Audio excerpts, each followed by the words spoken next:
그런데 참으로 이상한 것은 그렇게 보이는 것을 가지고 보이지 않는 것을 얘기하는 사람을 인재라고 칭송하는 이 시대에 남들이 보지 못하는 진리를 알고 믿고 추구하며 살아가는 그리스도인들은 시간이 흐를수록 자꾸 비판받고 힘을 내지 못하고 있다는 겁니다.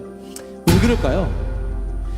결국 안 보이는 것을 보이는 것으로 만들어내는 능력의 차이 때문입니다. 누구나 좋아하는 모든 기업들, 선구자들은 다들 같은 방식으로 처음에는 허무맹랑했던 이야기들을 가시적인 성과로 보여주면서 사람들의 신뢰를 얻어냈습니다. 그런데 그리스도인들은 그렇게 아직은 하지 못한 것 같아요.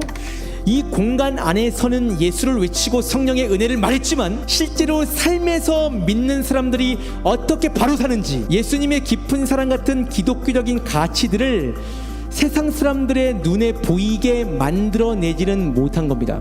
사실 이건 믿음의 문제죠. 조금씩 사람들은 실망했고 이제는 결국 적지 않은 수가 그리스도인들은 거짓말쟁이다, 믿지 않게 되었습니다. 제자들은, 예수님을 따른다는 이 여자들은 여전히 그 사실을 알고 깨닫고 인정하지 못하고 있습니다. 예수의 시신이 눈에 보이지 않았기 때문에 그냥 근심을 해버립니다. 천사들이 나타났음에도 불구하고 그들을 그냥 보고 두려워만 했습니다. 만약에 여자들이, 그리고 이 시대를 사는 그리스도인들이 지금 우리에게 보여지는 이 모든 현상들 속에서 그 너머에 계신 예수를 볼 수 있는 눈이 있었다면, 말씀대로 부활하신 예수님의 부활을 기억해내고 알 수 있는 힘이 있었다면 두려워할 게 아니죠. 그런데 진리를 보지 못했던 이들은 축제의 현장에서 근심하고 두려워 떨고만 있었습니다. 믿음이 없을 때, 믿음이 없다면, 아무리 교회 수십 년 다녀도 정말 그 속에 믿음이 없다면 하나님의 놀라운 역사는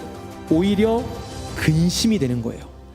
믿음이 없을 때 하나님의 능력은 두려움으로 변질되어 버리는 겁니다. 사랑하는 청년 여러분, 하나님께서는 여러분의 모든 일상에서, 모든 자연 환경, 모든 사물들을 여전히 총동원해서 예수님의 부활과 능력과 힘을 여러분에게 미리 알리고, 너가 구원받았다, 힘을 내라, 할 수 있다라고 여전히 지금도 말씀하고 계십니다. 로마서 1장에 창세로부터 그의 보이지 아니하는 것들, 곧 그의 영원하신 능력과 신성이 그가 만드신 만물에 분명히 보여 알려졌나니. 코로나 시기도 마찬가지예요. 왜 이런 일들이 일어났는가?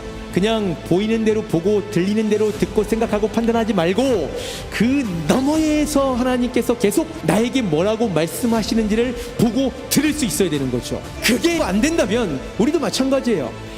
내 인생에 일어나는 엄청난 하나님의 일들이 나에게도 역시 그저 근심이 되고 걱정이 되고 두려움이 되는 겁니다.